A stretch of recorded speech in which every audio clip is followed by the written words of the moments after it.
There we go. I'm sure you heard that.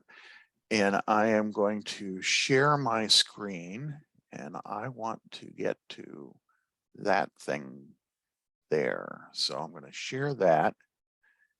And then I need to get there. Okay. Actually, what I should do is, well, what is everybody seeing now? Are you seeing both my screen as well as the participants? Yes. Yeah. Oh, excellent. That's what I was hoping. Okay. Good evening, everyone. For those of you who may not know me, I'm Bruce Johnson, and I serve as the chief of the Auxiliaries Youth Programs Division for the several Sea Scouting folks who are joining us as well, and welcome to our meeting. I also serve on the National Sea Scout Committee as the chair of the Relationship Subcommittee. This evening is our third quarterly AuxScout All Hands Staff Forum for this year, and I really appreciate the questions that I received in advance. And before I go any further, let me just tell those of you who came in after I made this comment, you're going to be seeing quite a few web addresses in this meeting. Don't worry about copying them down. I have a links document that has all of those addresses in it. And at the end of the presentation, I'll give you the URL for that document, and that will give you all of those. We're recording this. We're going to post this on the AuxScout YouTube channel, and we'll also link to that link document as well as the slide deck so that you can refer to it later to your heart's content. So this evening, we're going to start out with AuxScout news and briefing. Next, we'll address your questions and as many discussion topics as time allows. Tonight's forum is about 60 minutes, and we have a very full agenda based on our experience last quarter. We're going to leave our mics open at the end, and we'll see how it goes. Leave our mics open during the meeting. And if you have questions that you really want to ask, just go ahead and speak up and ask your question. If you have noise going on in the background on your end, if you'd mute, that would be great. We just don't want to have anything distracting people. We probably will stay on the line after the 60 minutes and give people a chance to ask questions or discuss things. We don't give a whole lot of time for getting into depth on anything, so we may want to explore things in a little more depth at the end.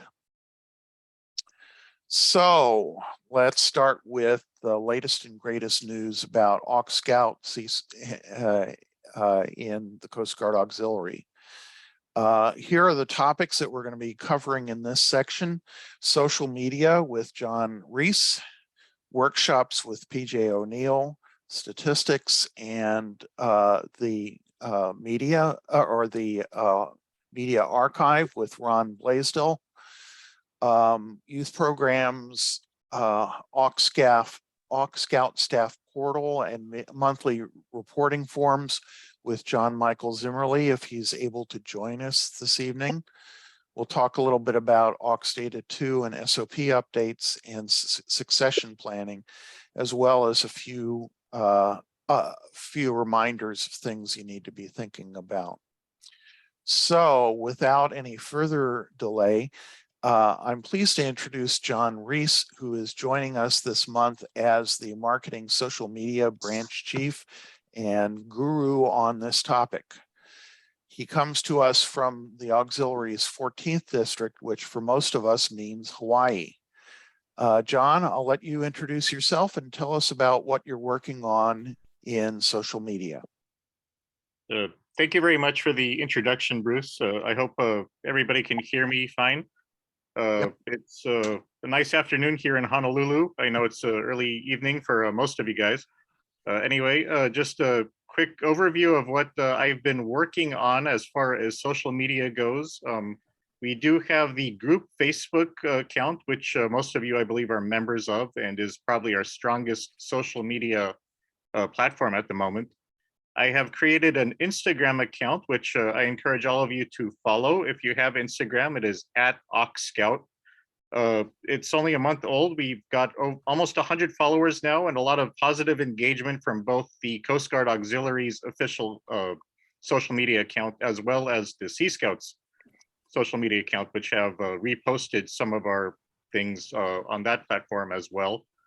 I'm new to this position, and I'm hoping to get a chance to meet all of you soon. The way I see it, we have 3 different sets of clients in the AuxScout marketing program. The first set of clients would be potential Sea Scouts. The second is existing Sea Scouts who might not be aware of the auxiliary partnership.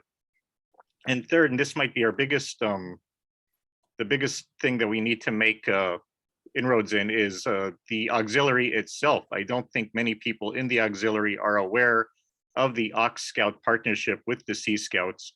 And I'm hoping to work with all of the DSO SAs in that regard, and helping to increase awareness of the AuxScout program and the Sea Scouts within each district. I'm going to be sending an email out soon to all of the DSO ASs, introducing myself and looking into ways that we could partner with each other regarding that. And if any of you have any anything you'd like to share with me, or anything you'd like to discuss with me, please reach out to me. I'll share my email in the group chat in just a moment. And yeah, give me a call, give me an email, and I'm happy to work with all of you. And I'll hand it back to Bruce, I suppose. Okay, thank you very much, John. I have to confess that my understanding of social media only goes so far, and I'm really glad that you're bringing some insights into that frankly we haven't paid enough attention to up to this point. Yeah, I was, Bruce, Sir. we need to introduce John to our peer, Josh, on the National Sea Scout Committee, because he's your counterpart. And I was going to do that, Bruce. Excellent, thank you.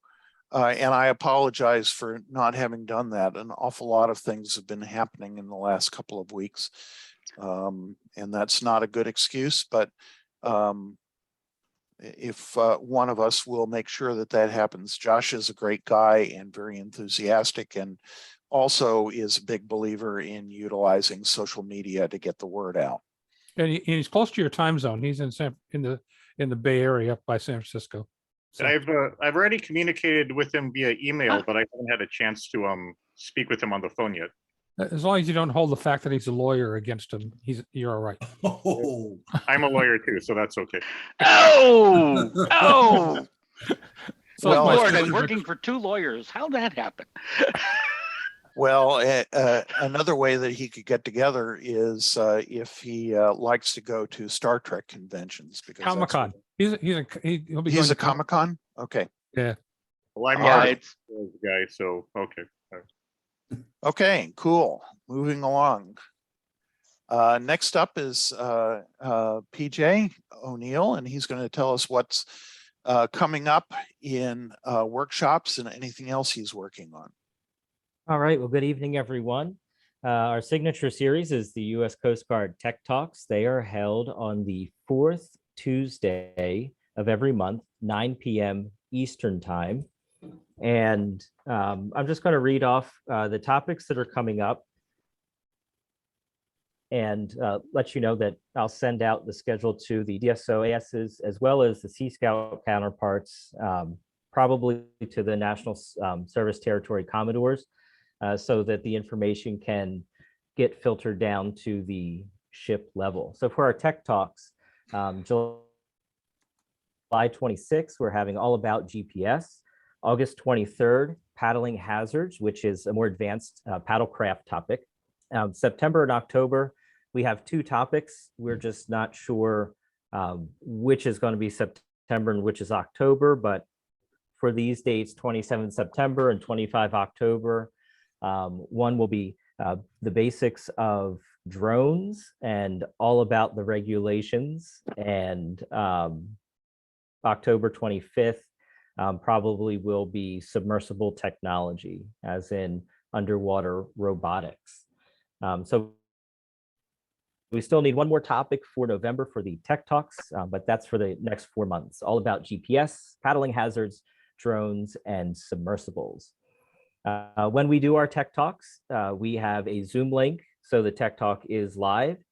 Peter does a Facebook Live for us, which is great, and he moderates all the questions and comments from Facebook, and they're recorded and posted on 2 YouTube channels. So it's our YouTube channel, AuxScout. If you go to YouTube and you just type AuxScout, you will find the channel with all of the videos of the Tech Talks recorded, plus more. And I'll put the link there in the chat box. I have to set it to everyone. In case you've never visited it, I would definitely check it out. And it's also posted to the AuxScout YouTube channel. Now, the great thing about the recorded Tech Talks is that we do get a lot of after presentation views, and they are there forever, and they are quality free training.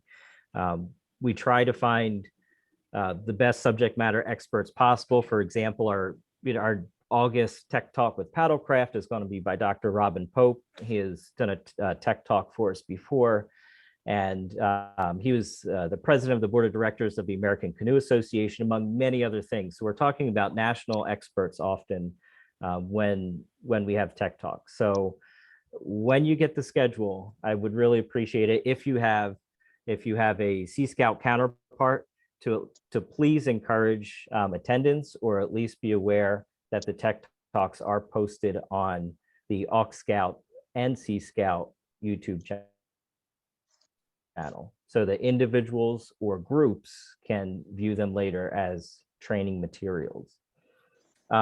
Building out further beyond Tech Talks, we will do an AuxScout workshop. I know this is getting way ahead, and I'll remind us at our next quarterly meeting, but a topic that comes up often in the all hands meeting is rechartering. So in the fall, before anyone has to deal with rechartering, we will have a workshop geared more towards the auxiliary side with the rechartering process, so that everyone is on the same page, and that there's no holdups, if you will, in the paperwork, so that everyone understands the process and we can walk through it together. Going forward, to build out the STEM program, I know it's important to get ideas from the Sea Scouts. So scheduling a meeting, we've been going back and forth, and we'll be talking shortly with the National Bosun's Mate of Program, and with another adult leader. I think Peter Sargent will be joining in on that conversation. But he has a lot of ideas, and I would like to take some youth input to help steer our STEM program, to see what else we can be doing. So that's about my 5 minutes. Okay, thank you very much, PJ. If anybody has any suggestions for workshops or suggestions for speakers, I know that PJ would be delighted to hear from you. The more the merrier. I do want to mention that we've been hearing from a number of flotillas who have been using these Tech Talk workshops as their member training in their flotilla meetings. So that's another great use for these excellent workshops that PJ is organizing for us.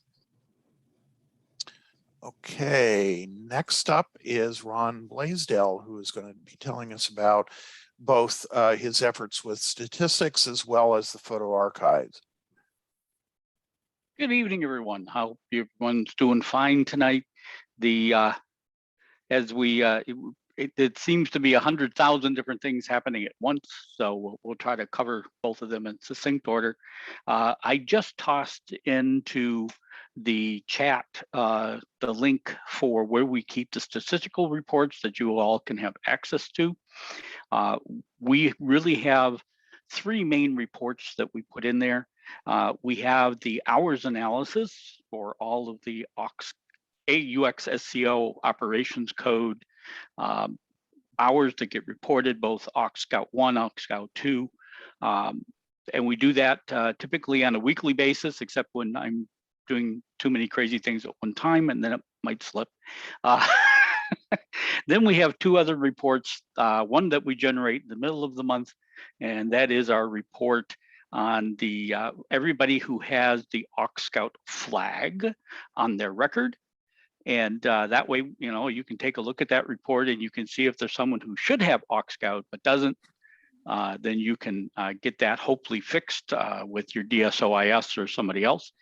You know, that way you can get that done. And the other report that we do at the end of every month is we do a complete analysis of all of the training for AuxScout staff. So we take and we run the report that basically tells everybody whose youth protection is valid. We actually look at when they should expire based on BSA standards. So we do the calculation since it's not correct in Aux Data 2. But we look at youth protection, we look at Sea-Scout adult leader basic training, we look at safe swim defense, we look at the boating program, and there's one other one, and Lord knows I can't remember it now, nothing new. But they're all in the report. The thing is, it's filtered. So it only shows you those who are active. So if someone's youth protection has expired, you won't see them on the report. You can clear the filter. You can look for those who say no, and then you'll know who it is whose youth protection suddenly has expired and they need to get their self over to the BSA website and do the mandatory training so that they're up to date. So that's everything there is to say about the statistical reports. If you have questions about them, if you'd like to see something different in the statistical reports, just drop me a note. Be more than happy to work with you. If you got something maybe that your DSO is asking you, your DCO is asking you about, or something else, I'm sure we can help you take care of that. The other piece of my life is our photo archive. Our photo archive lives on AuxScout.org. AuxScout.org has two main functions to it.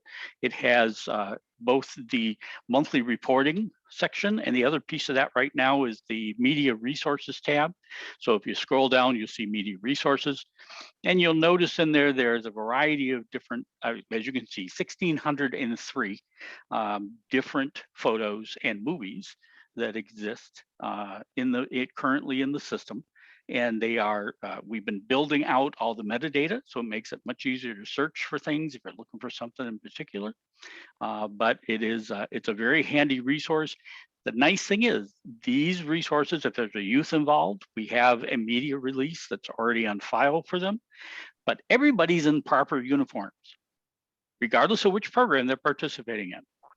So these are the types of photos that you can use for doing promotions. If you want to do a promote, there's lots of different photos of safety at sea in here. If you want to do a promo for safety at sea, or many of the other things with our national flagship from a year ago, haven't gotten the photos yet for this year's national flagship, but that's the presentation from the national flagship a year ago.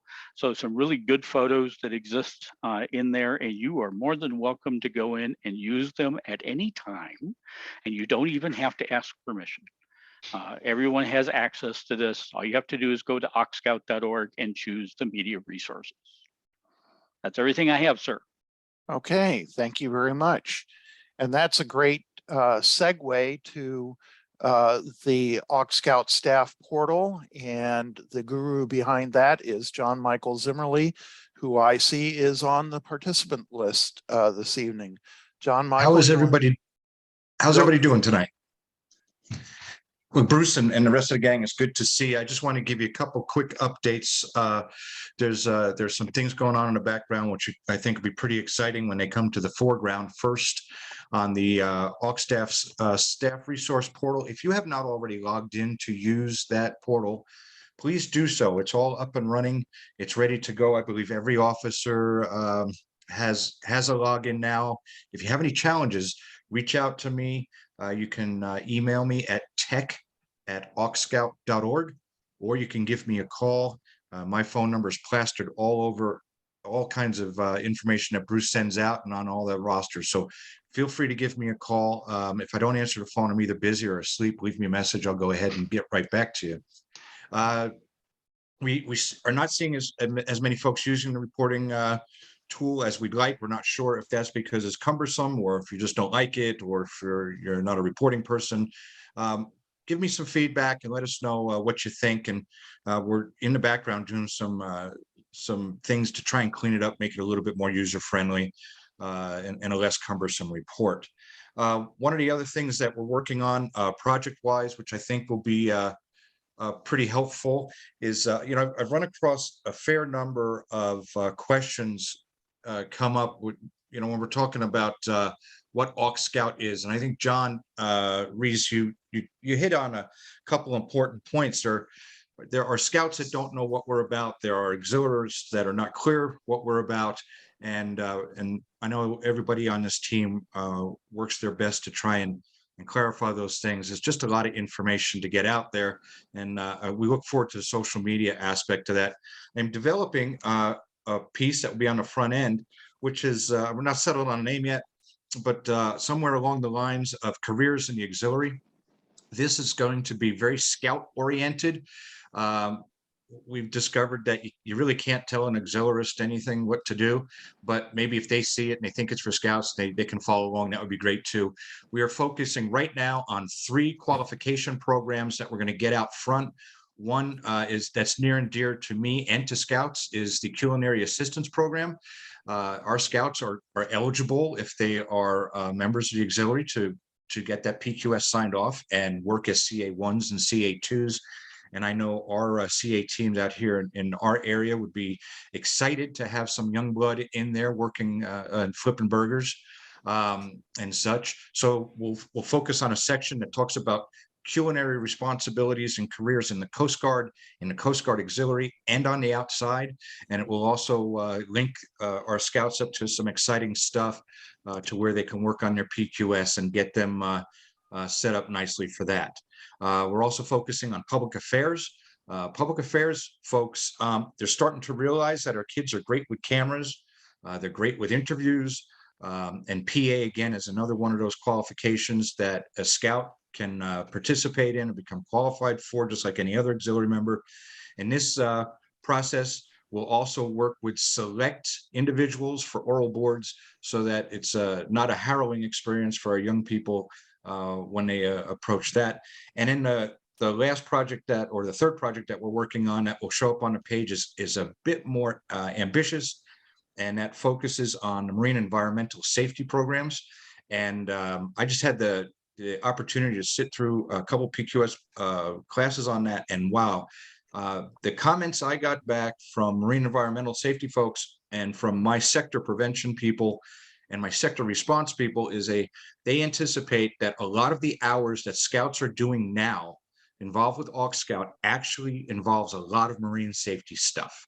So we'll be focusing on that. And that is a tough one because that's neat, because there is an opportunity for a Sea Scout to actually get appointed by a sector commander to be an instructor in their area. And that's a pretty big deal. So look for those 3 things showing up on AuxScout pretty soon, and in careers in the auxiliary. And if you think of any other cool name for that, please drop me a line and we'll run with that. And PJ and John, I'll be reaching out to you for your assistance for materials from your particular divisions and or responsibilities that support those efforts. That's all I got, Bruce. Okay, thank you very much, John Michael.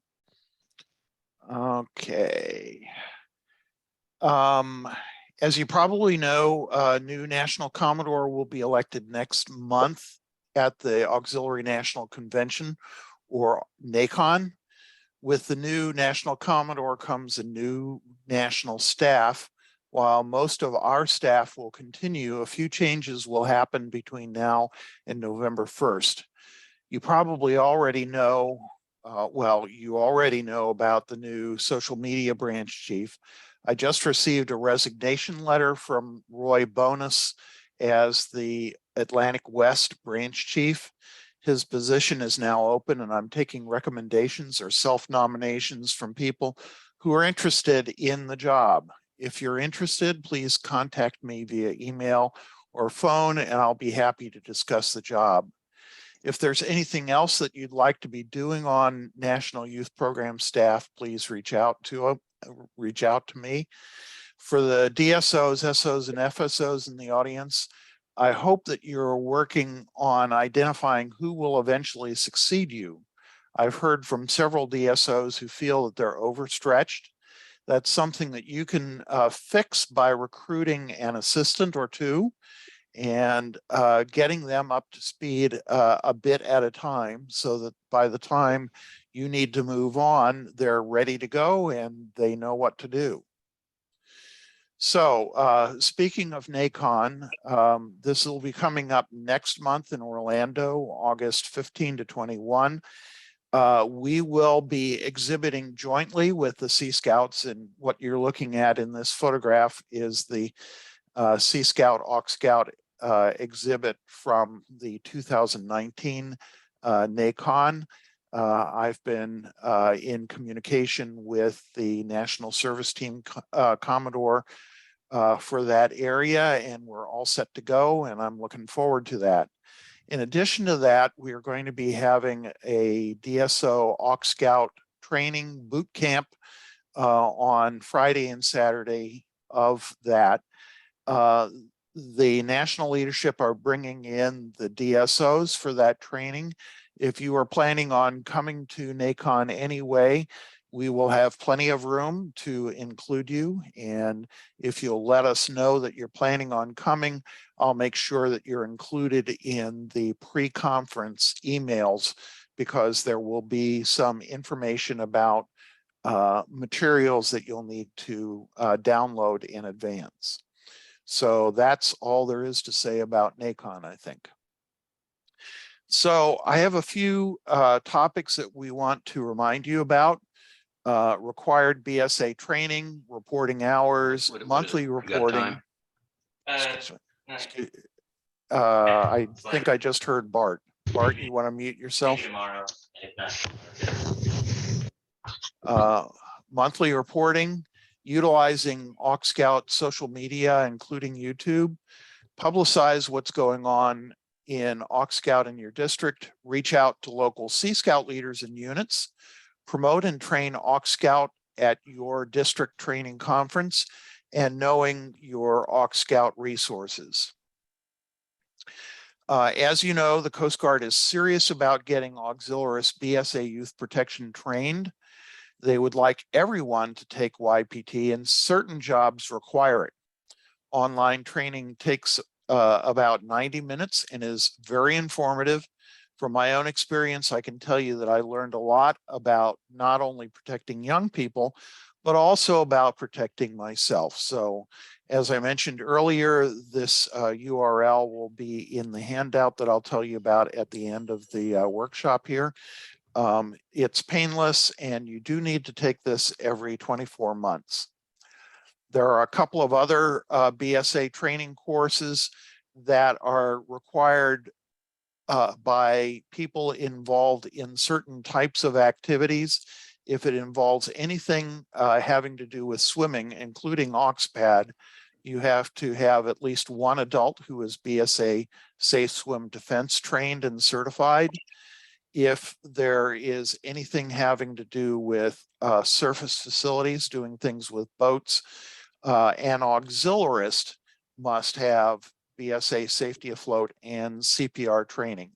It's not enough in that case for it to be, say, a parent or a Sea Scout leader. In that case, you have to have an auxiliarist trained in those areas. So that's just a little bit of information about that. That's a reminder. Reporting hours, we've already told you about doing that. Remember that we need to be reporting our time. Let's see, another point is that auxiliaries who complete youth protection training, Sea Scout adult leader basic training, safe swim defense, and safety afloat should report those to their district's DIROX office so that it can be recorded in aux data. For many districts, that means that you should give a copy of the course completion certificate to your flotilla commander, who will then send it into DIROX. A few districts handle it differently. However you do this, it's very important that course completions be entered into aux data. And remember that youth protection training must be retaken every 24 months. And then I'm sure you've seen a cartoon like this, and most of us have the honor and pleasure of working with two of the most paperwork-laden organizations in America, the Coast Guard Auxiliary and the Boy Scouts of America. We make jokes about it, but here's why it's important. There are several measures that the Coast Guard and the Auxiliary use to determine whether programs are successful. The measures that they're using with us are the following: the number of Sea Scout youth and adults who join the Auxiliary, the number of Sea Scout ships we're chartering, the number of Sea Scouts who enroll in the Coast Guard Auxiliary, and the number of hours that Sea Scout youth and adults log in aux data. As of a week ago, the following districts have logged fewer than 25 hours this year. D7, 9th Western, 9th Eastern, 8th Western River, 13, 14, and 17. Only 1st Northern, 5th Northern, 5th Southern, 8th Central, 9th Central, and 11th Southern have logged over 100 hours, which I'm telling you folks is not much. Judging by what I hear, a lot of time is not being logged. And although most districts are actively involved in the AuxScout program, several never or almost never report what they're doing.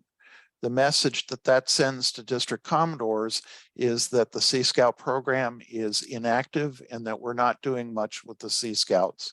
And that's really not the message that we want to be sending to our district commodores. Okay, in addition to writing reports, we need to toot our own horns as much as possible. Use social media to tell everyone about the cool stuff that we're doing with the Sea Scouts in our district. I realize that you're busy and it's easy to assume that John Reese is going to do it for you, but if he doesn't know about it, he can't promote it. Commodore Molowski is paying John and me really big money to help spread the word, but everybody has a responsibility for communicating early and often. Take photos, write short posts. If you're unsure how to do it, reach out to John. Don't forget to use Instagram to reach out to the teenagers and look for good ideas that other people are successful with. Okay. A really important function of AuxScout staff officers is communication. Get to know your local Sea Scout leadership and build relationships with them. Become very familiar with the Sea Scout ships in your area.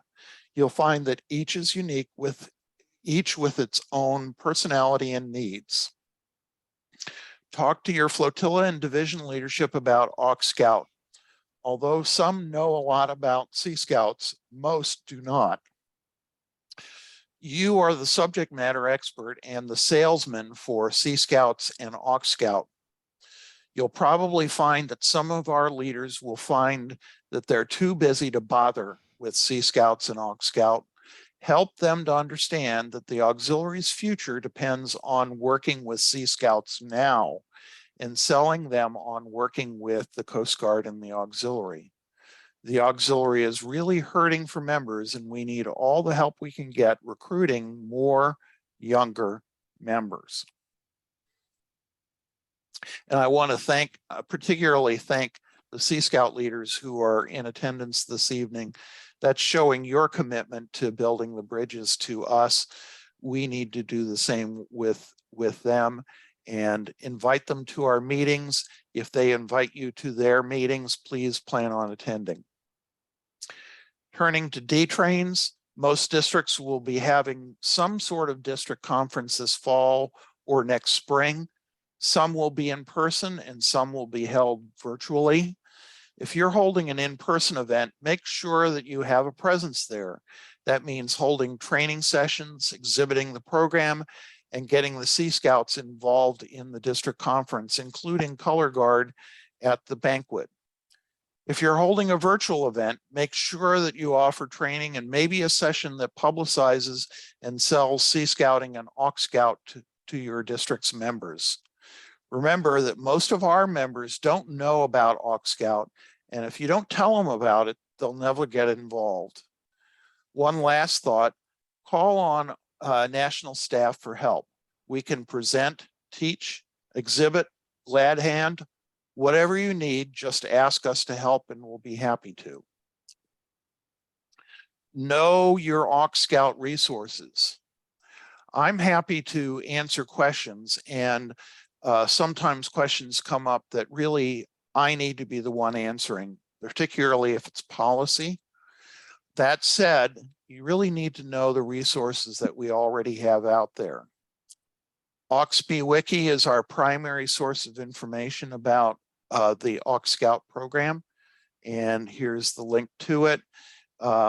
Get to know what's on AuxB Wiki. If there's some hole in it, and there probably is, let us know what you'd like us to add to it, and we'll be happy to.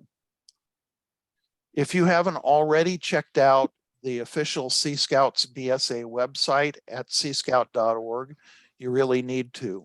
It's an outstanding resource. It explains the Sea Scout program really well, and there's even a page about how the Sea Scouts work with us. We've already talked about Facebook. There's a Facebook group for our program, and there's also a really great Facebook group for Sea Scouts BSA. I'd recommend that you consider subscribing to both. The AuxScout group is going to be the first place that we're going to announce training, workshops, and resources.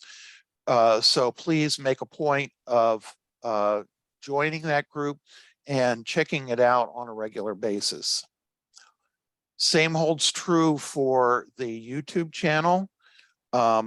Please subscribe to the channel and hit the bell on that.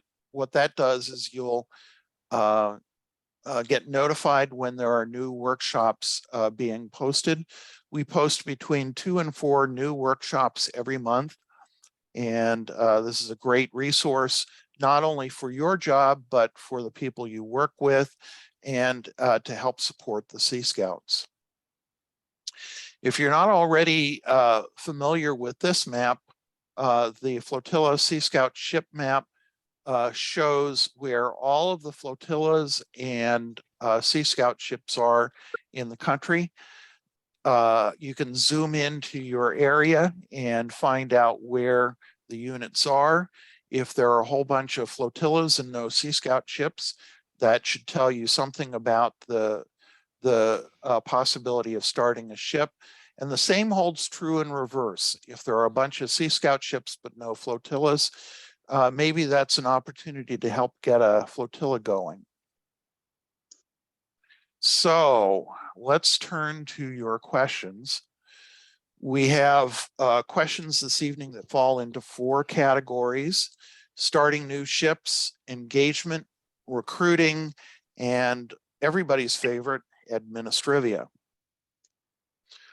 So let's start with starting new ships. We have 2 questions on this topic, and I've asked Bart Knapp to speak to the first question. The second question is more of a discussion topic. So the first question was, what is the procedure for a flotilla to charter a Sea Scout ship? My flotilla is ready to do it now. So Bart, take it away. Okay.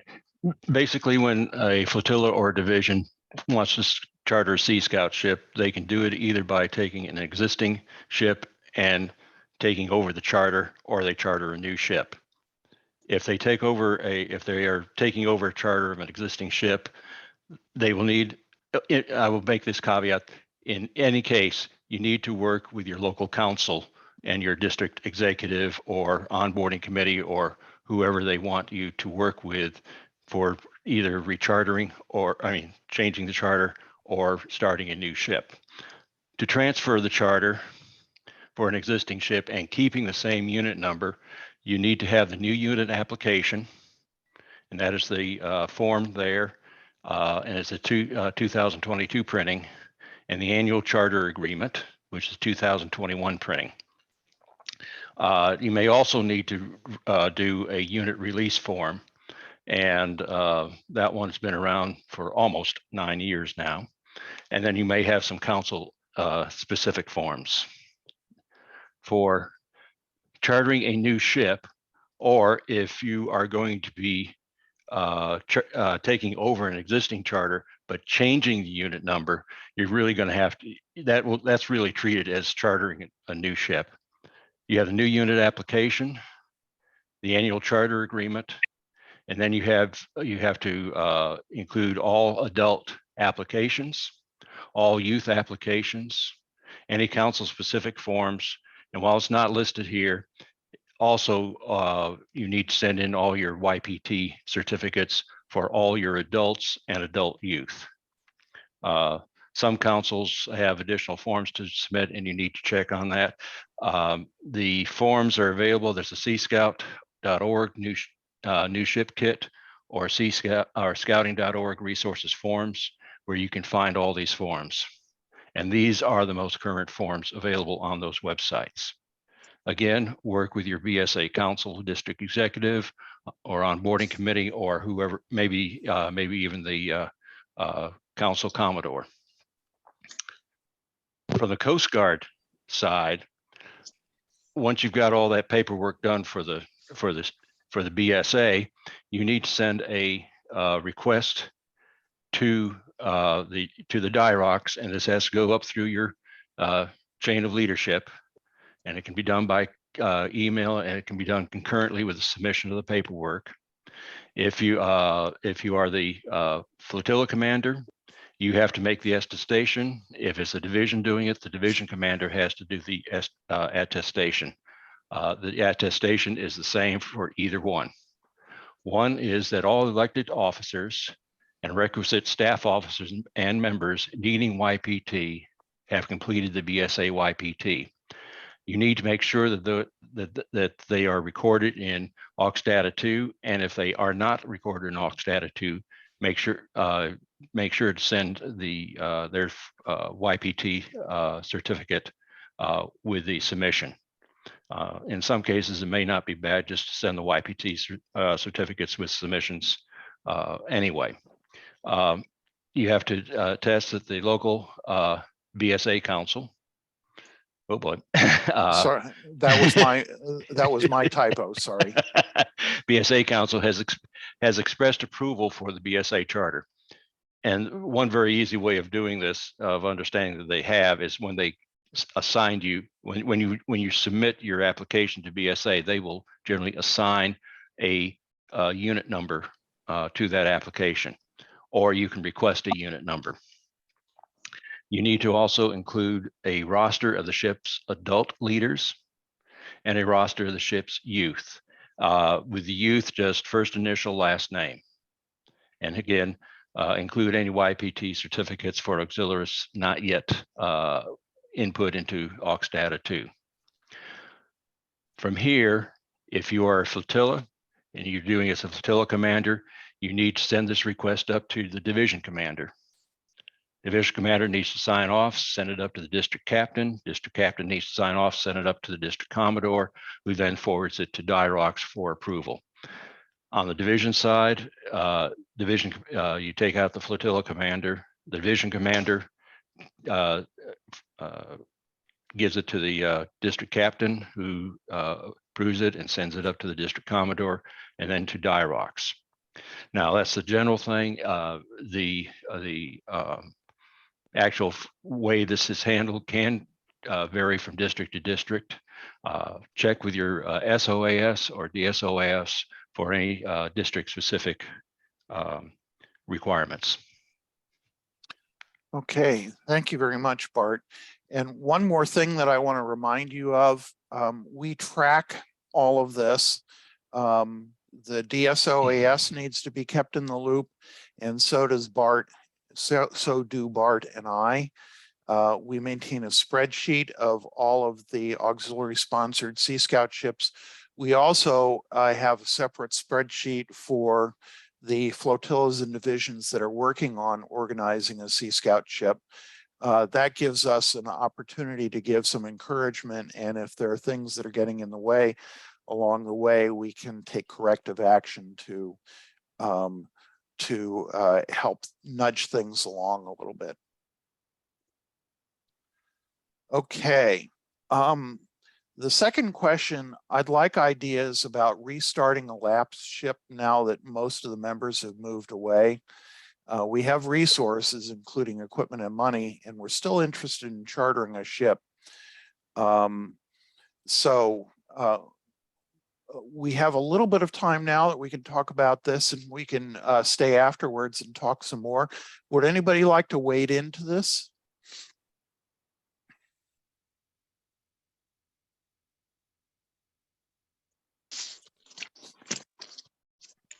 Well, I'll wade into it. How's that? We had a workshop on this very subject last November. It's our AuxScout Workshop 209. The recording of it is available on YouTube, and the slide deck and the Sea Scout recruitment book are also available on AuxB Wiki on the What Training is Available page. The Sea Scouts held a really terrific online workshop a couple of weeks ago on how to promote Sea Scout membership using social media. Part of the presentation was a terrific talk about holding an open house to attract interested youth in the area. Go to the Sea Scouts BSA YouTube channel and watch it. I watched it live and it was just terrific.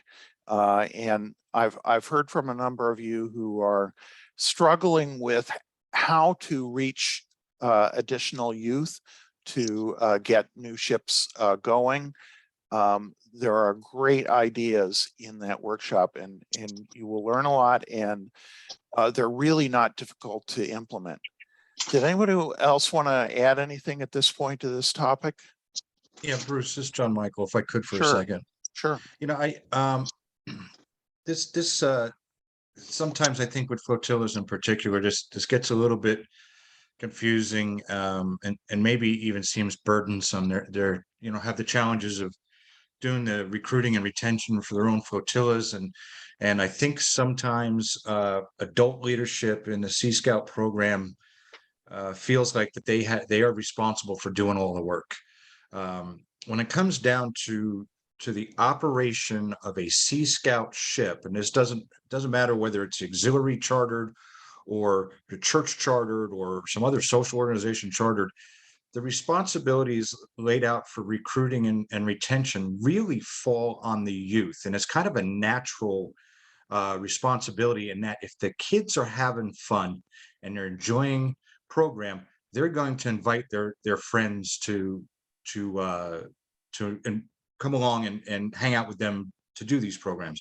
So I think for flotillas, if the flotilla leadership can focus on making sure you have a fun, program-filled environment, everything else really is going to naturally fall in line. The kids will, you know, we've heard this over and over again, kids vote with their feet.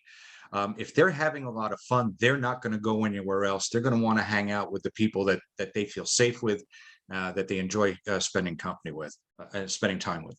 So for flotillas, keep it simple is the mantra that you want to hang on to. Don't worry about the legal and liability issues. Bruce has addressed that at least 1,004, maybe 1,005 times that I can remember. I still hear it constantly that flotilla leadership, they think they're being told by somebody that there's liability issues. It's nonsense.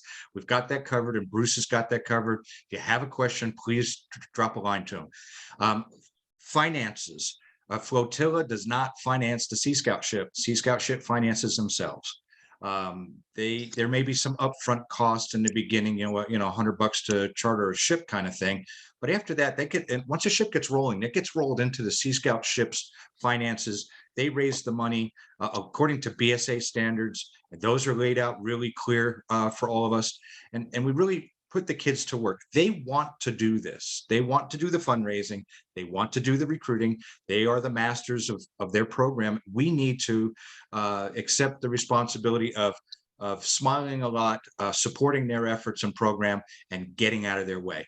I think that's the biggest challenge, quite frankly, is we worry a little bit too much about the recruiting, and we don't encourage and support the efforts of the youth to get out there and do it. Are we going to have to go out there every once in a while, stand in a booth? Sure. Are we going to have to glad hand and talk with parents? Definitely. Are we going to help our scouts to develop community support? Yes, those are adult leadership and flotilla and division leadership roles. But for the most part, the real hard part of recruiting kids, leave it up to the kids. They will do it, and they'll do a fine job. If you've got any questions, reach out to me, to Bruce, and even you can even drop Josh Gilliland a line, and he will fill your email box full of great ideas.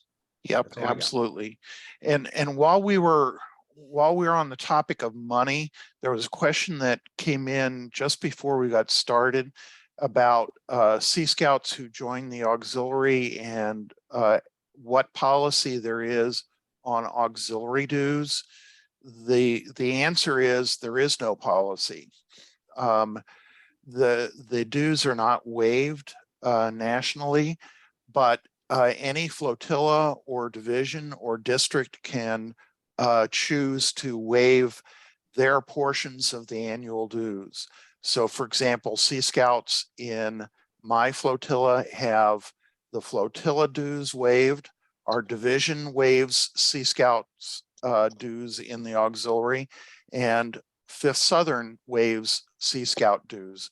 So the only part of the dues that the Sea Scouts would be paying are the national dues, which is pretty modest, a lot lower than BSA's dues are right at the moment.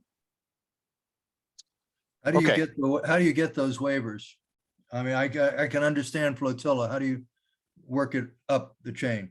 Well, for the division, for example, you have your flotilla commander introduce a motion at a division meeting asking that the auxiliary dues, the division's portion of the auxiliary dues be waived for any Sea Scouts under the age of 21.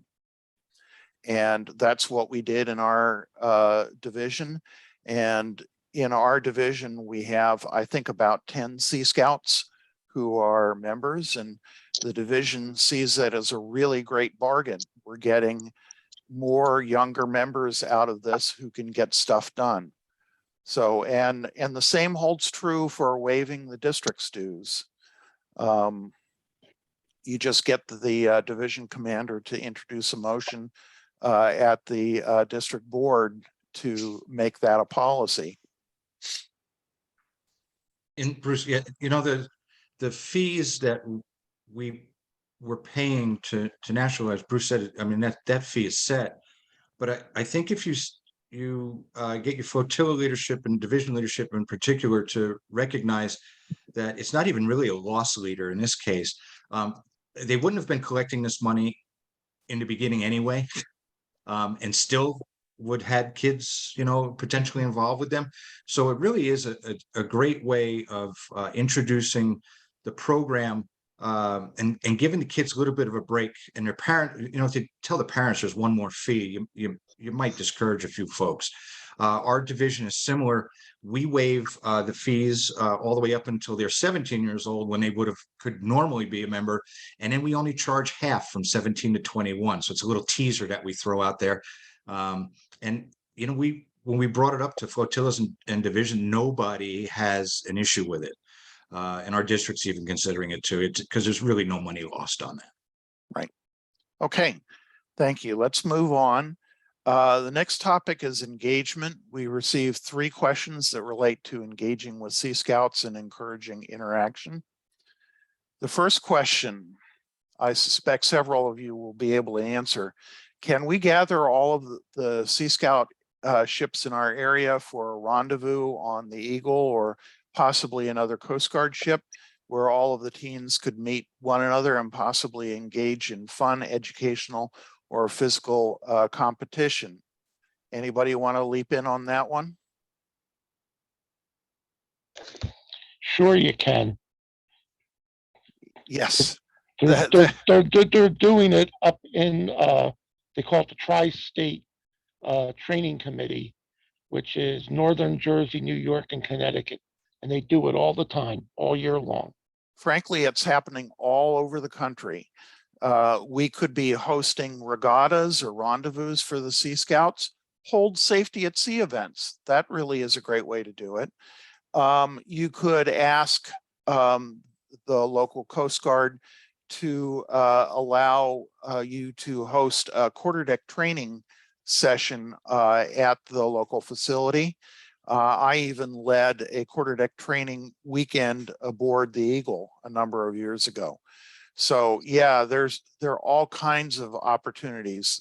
Just use your imagination, work with the Sea Scouts, find out what interests them, and help them make it happen. I'd like next to que- say too, Yeah, go ahead. yeah, about 2 weeks ago, ship 5111 in Chicago by the Columbia Yacht Club, they sponsored a rendezvous for several, for all the Chicago area Sea Scouts. And they had 5 ships represented in that. And I initiated getting 2 auxiliary boats down there. And, you know, they got to tour our boats and see our equipment, and they got to see us out in the harbor, do like stern towing and side towing and bring the ship to the dock. They'd never seen that. And I got to tell you, that was the biggest shot in the arm I could have given our division, was to see the Sea Scouts. They had several sailing events going, and for our auxiliary to realize what good mariners these Sea Scouts already are, you know, it was an eye opener for everybody. You know, we set up a marlin spike table, and I kind of headed that up, and you know, several of the Sea Scouts got required knots and stuff, and it was a great day. And that was all instituted by a new auxiliary member. She is a Sea Scout mate for 5111, and she is a real enthusiastic and dynamic supporter for our division, you know, pushing the Sea Scout. She's a big help. And right now she's going to be a FSO AS, but you know, she's really busy with the Sea Scouts in her own right. But getting groups together like that, getting the Scouts working together and doing a lot of events, which they were doing. A lot of them got qualifications that day, and it boosted both sides. I said the AuxScout program in our area is like the best kept secret. Between the Scouts hadn't really heard of us, and a lot of the auxiliary units hadn't really heard of all about the Sea Scouts. So that kind of thing can really boost your program. You really made an important observation a minute or two ago. For an awful lot of auxiliaries, they don't know what Sea Scouts are like. And I have about 50 years of experience with the program. Sea Scouts tend to be among the most knowledgeable boaters in the area.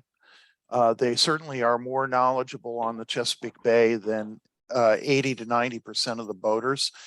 And, you know, they're exactly the sort of young people that we want to be associating with. They take boating safety seriously. They're good kids. They tend to be among the best students in their class. They understand about discipline and about taking personal responsibility and community service. These are all messages that are totally consistent with what the Coast Guard Auxiliary believes.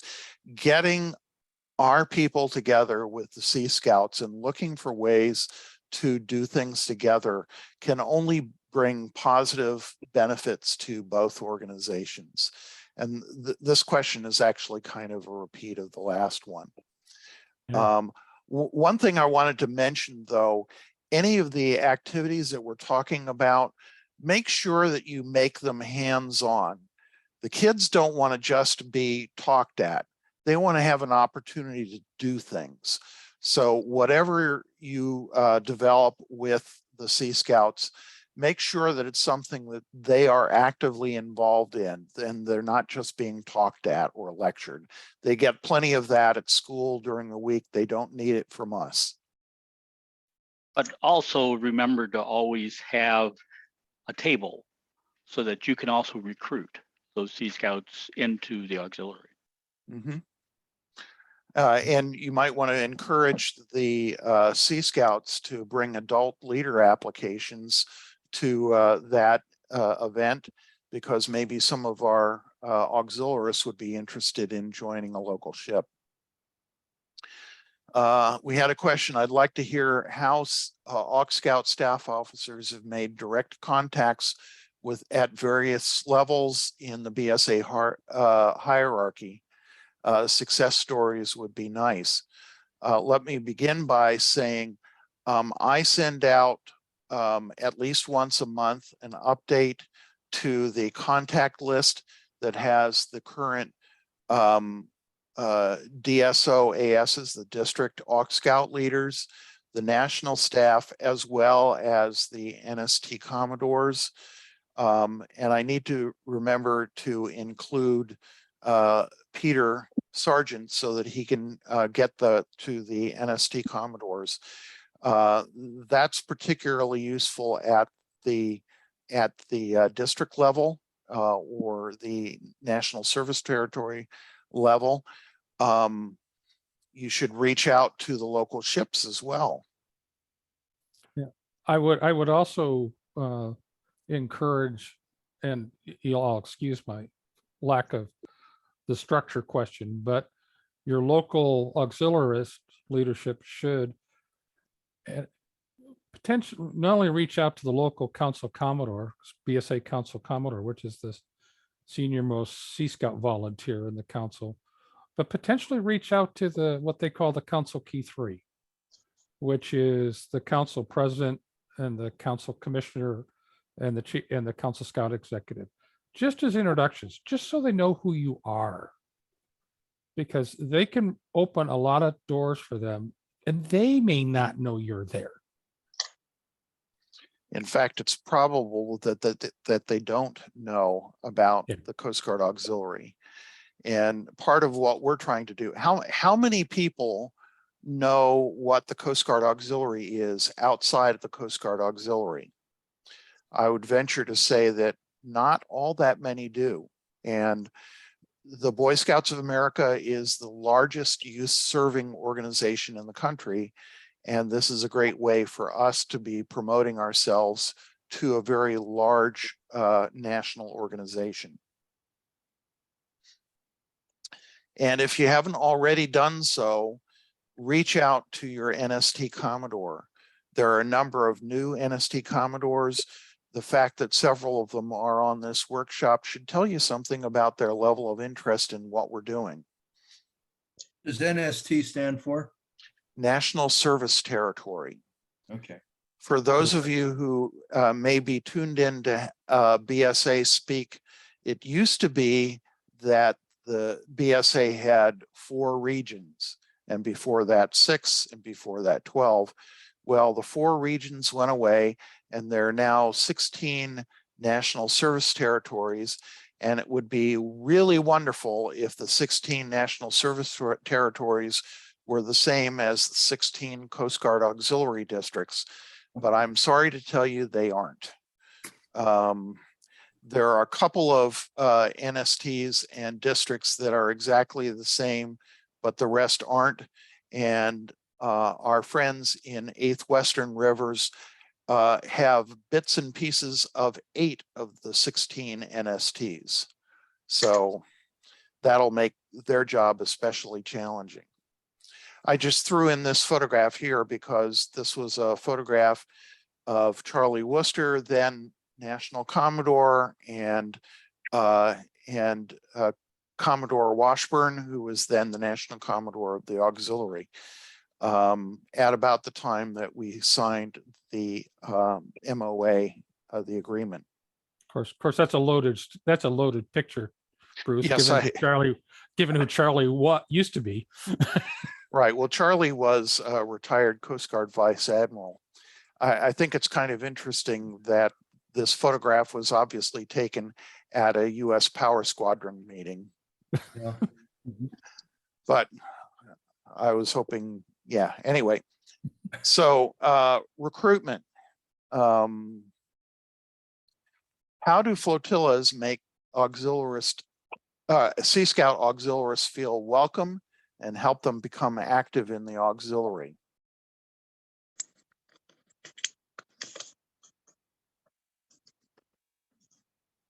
I'm gonna make a facetious comment by not being afraid of kids.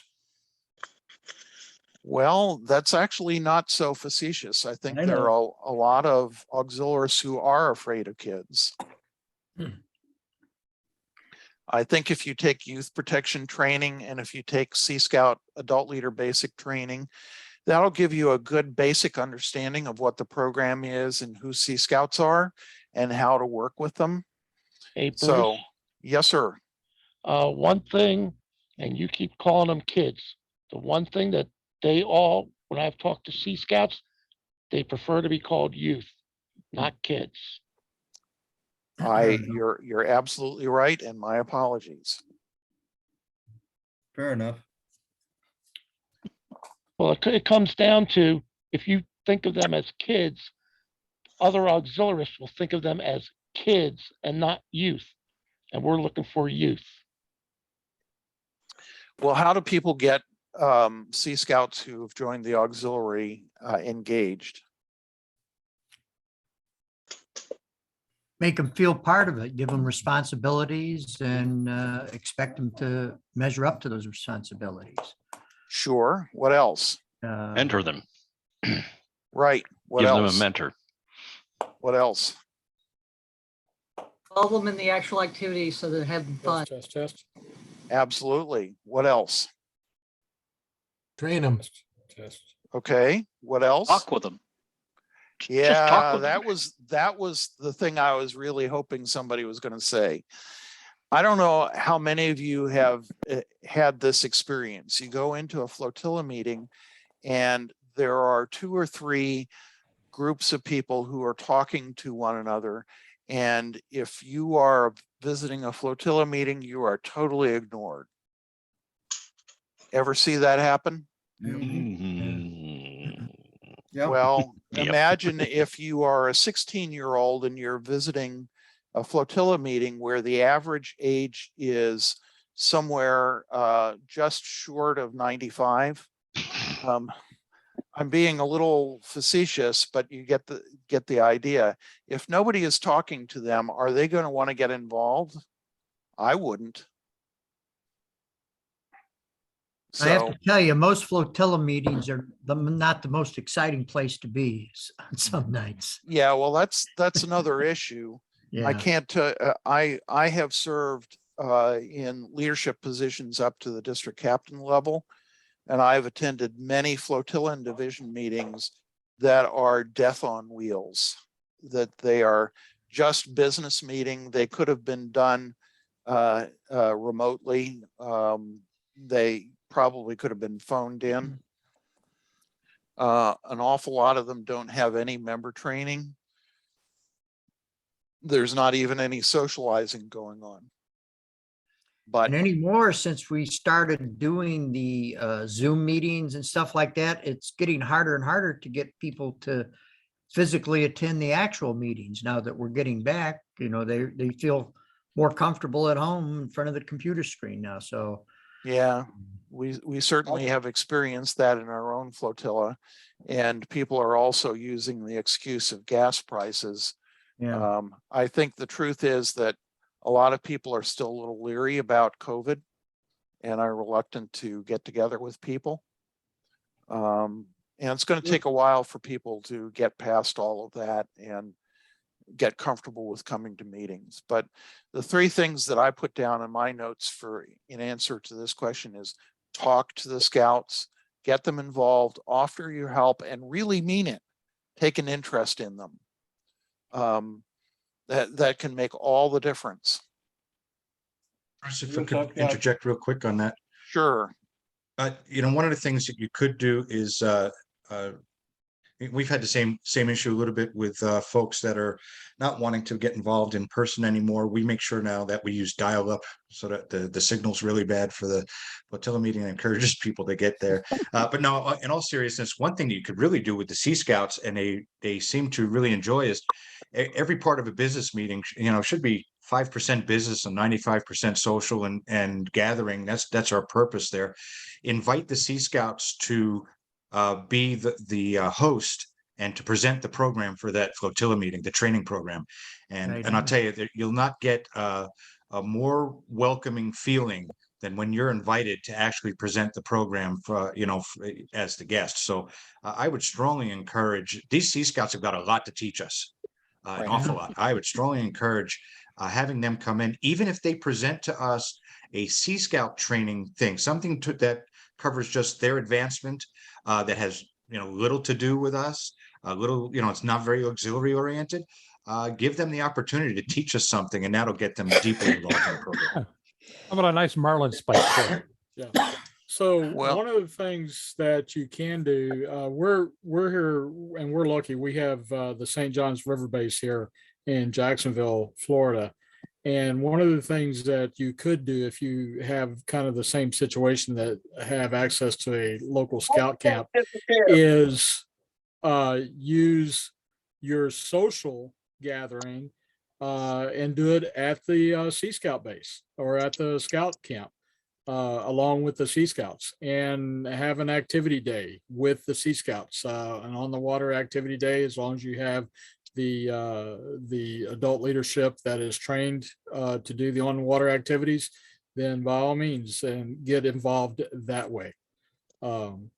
As well as if you've got access, if you have a local AuxPad representative, get the AuxPad representative to do a kayaking day with the Sea Scouts, as long as they're trained and the youth leadership and oversight is there. And in fact, that's something that the Coast Guard would really like to see happen more. They really see promoting AuxPad and the concepts there with the Sea Scouts as being a really good synergy. And given the direction that the Sea Scout program has been taking over the last few years of getting much more involved in paddling, that is a really good idea. Absolutely. I happen to be an ACA instructor, and I've worked with our Sea Scout ship and provided them with ACA instruction on the water, kind of under the AuxPad hat, but mainly under the ACA hat. We want to keep those two separate depending on the activities that we're doing.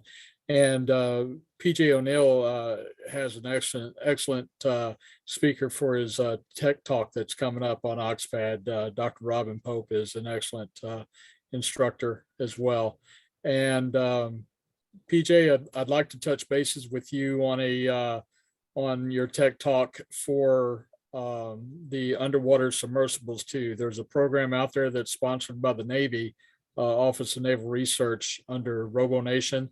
And that program is Sea Perch.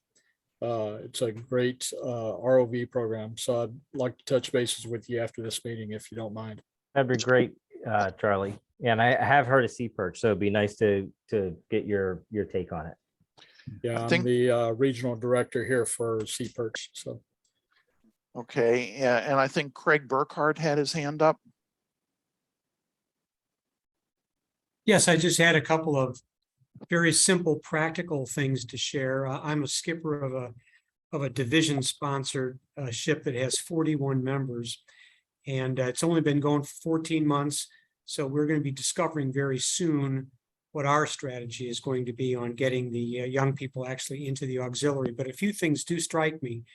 Number one, just simply have the auxiliary flotilla meeting immediately after your largest, most successful Sea Scout ship that you have in your territory, or your geography, if you will, because just kind of getting them proximate to the flotilla meeting or some kind of a flotilla activity like a flotilla picnic or something of that nature will do that trick. Another thing would be to make it very clear and very easy how they can matriculate into enrollment in the auxiliary.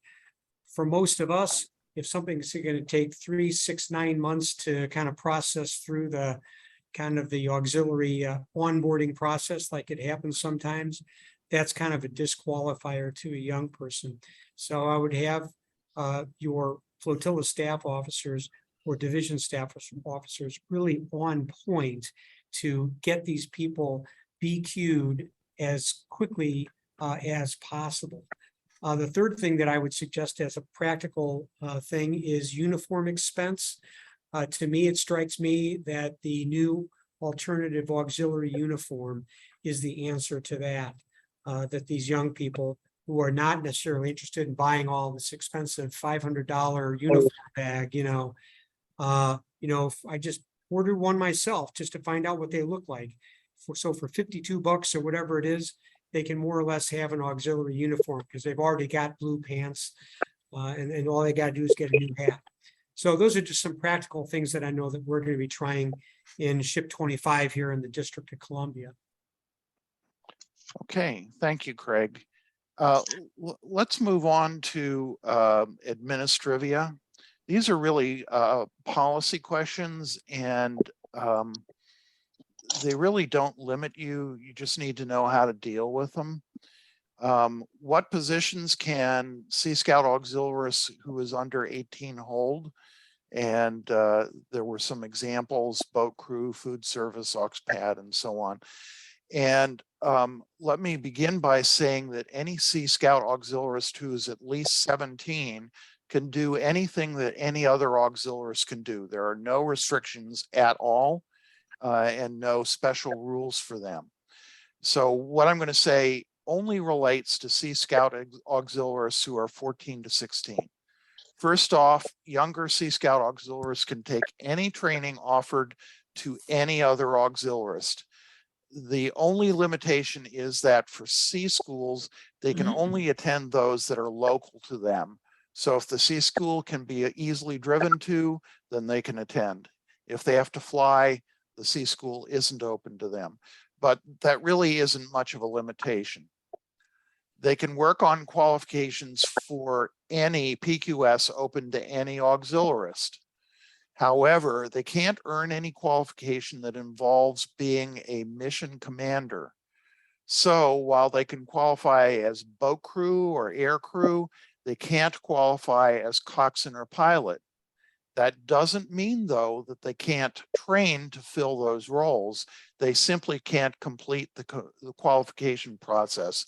So, for example, for coxswain, they wouldn't be able to go through the check ride with the QE, qualification examiner. If a Sea Scout under 17 qualifies as a vessel examiner, he or she cannot do the vessel safety check by themselves. They have to be accompanied by an auxiliarist who's at least 17. The same holds true for attending activities or training aboard Coast Guard facilities or stations.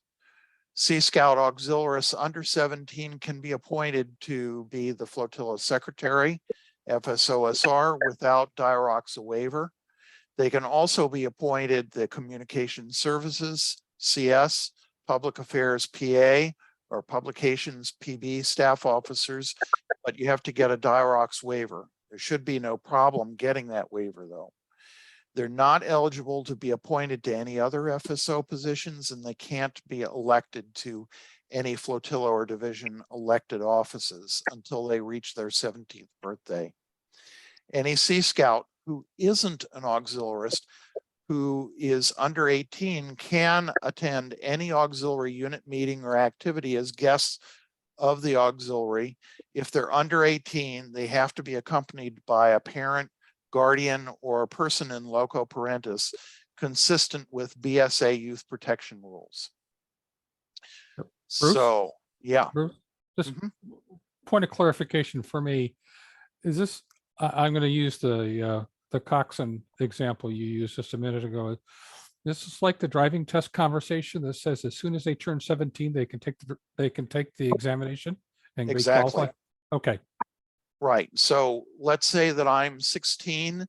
I can qualify as boat crew at any time and can get that qualification. I can also be training to be a coxswain. I can get signed off on coxswain tasks. And when I hit my 17th birthday, I can go up to request a qualification examiner to test me on coxswain and can become a coxswain at that time. Bruce, Sir. quick question along with that same line. I've got a 16-year-old who is the bosun of the ship who would like to go at least as a ride along as a trainee on patrol. He is not yet a member of the auxiliary. Is that allowed?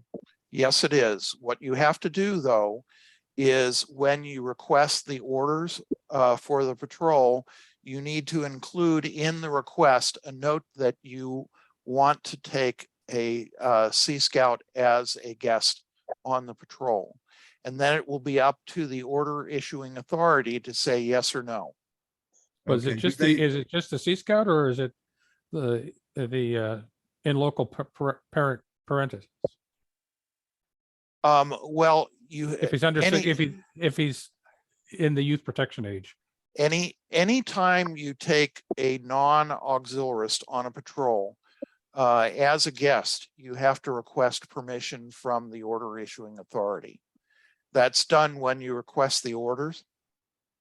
And it'll be up to the order issuing authority, which will be probably a senior petty officer at your local boat station, making that decision. I think my point was, Bruce, you're not just asking for the Sea Scout, you're asking for A parent? a parent. Yes. That was my point. Right. And the way you sell it to the order issuing authority is that these individuals are thinking about joining the auxiliary. Yeah. That will usually get the order issuing authority to say yes, but it won't always. There are some order issuing authorities who just don't like any guests aboard auxiliary facilities when they're under orders. This kid wants to go to the academy too. Right. Well, that's another good thing to mention to this petty officer, that, you know, that's what you're working with. And this is a great opportunity to sell this young person on a career in the Coast Guard. And I can tell you that right now the Coast Guard is having a great deal of difficulty meeting their recruiting goals. So, you know, a highly motivated Sea Scout bosun who's interested in going to the academy, that's exactly the kind of person that the order issuing authority should want to say yes to. I'm trying to get him into the AIM program. He's going into his junior year in high school. Yeah, Okay, Bruce, sir. if I could jump in real quick, I don't know if you were informed. I'm sure you were, but maybe the rest of you. We do have 5 of our Sea Scouts that are now at AIM right now, this month. And that's outstanding. They were great candidates, as well as if you need contact with the, you know, a partner or something in your area, you can certainly let me know and we'll hook you up with a person for the academy as you move along. We could have filled 10 slots in AIM this year. We got 5 high quality candidates and they were approved and passed along. So we want to let more Sea Scouts know about that in the future. It's a great opportunity for them to check out academy life, see what the Coast Guard Academy is like, also to be exposed to some very high quality STEM training. So particularly for Sea Scouts who are thinking about any kind of academy appointment, even if it's not the Coast Guard, it's a great opportunity to do that. How old do they have to be for AIM? Well, they're looking to, the ideal candidate is someone who is a rising senior. How long? Between the junior and senior year in high school. And I Right. would point out, Bruce, that, and this is really aimed at John Reese, is my boss, who's the National Sea Scout Chairman, the National Commodore, if you will. Ben is actually at AIM this week. He's actually one of the docents at AIM. But he has said he wants to get the word out in November of this year for Right. AIM for next year.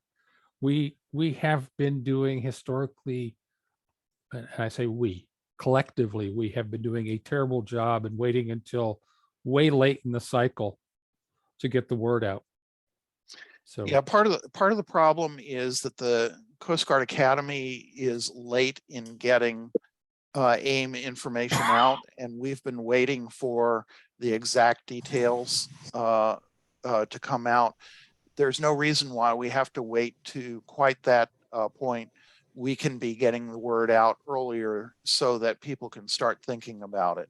It's a great opportunity for the scouts to check out life in the Coast Guard, check out life at the Academy, and to get some very high quality STEM training as well. Bruce? Sir. Yeah, the opening for AIM starts in February Mhm. for the following summer. Right. They close in April. So you only have a 2-month window because the choice has to be made by May.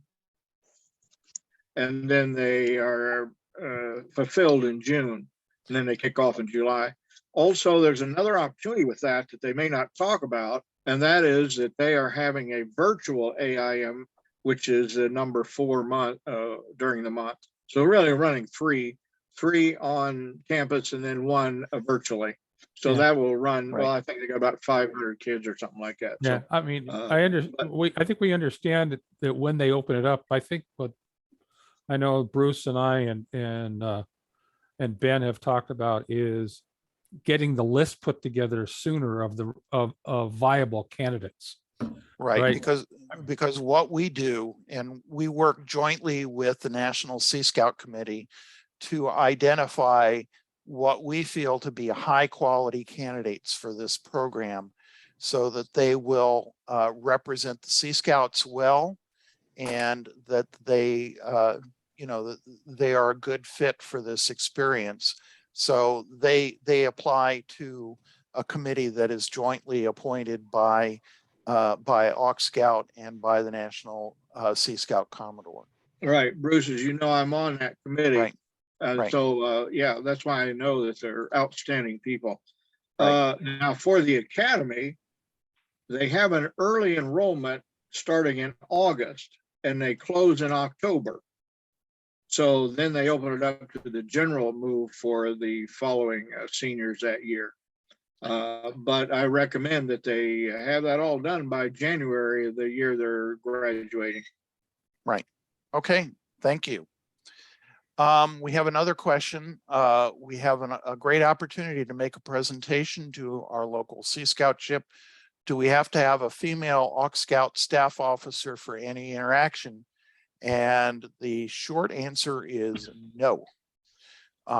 If you are coming into a Sea Scout ship meeting, the ship will have the required male and female adult leadership. So you just bring in whoever you need to bring in to make the presentation, and the person doesn't even have to be an AuxScout staff officer. If the topic is on, say, navigation, and you have somebody in your flotilla who is just a whiz at teaching coastal piloting, that's the right person to come in and teach that topic. So yeah, it's no big deal. There's no requirement in that regard. Now, I will say that if you are taking a female Sea Scout, for example, out on a training patrol, you do have to have a female adult aboard the vessel. It doesn't have to be an auxiliarist. It could be an adult Sea Scout leader. It could be a parent, but you do have to have, if you have co-ed participation, there does have to be co-ed leadership present. Does that answer it? I think it does. Okay, who owns Sea Scout boats? The question is, the auxiliary chartered ship received a donated boat. Should it be registered in the chartered organization's name or the leader's name? Is Tom Cox on this workshop? I don't believe so.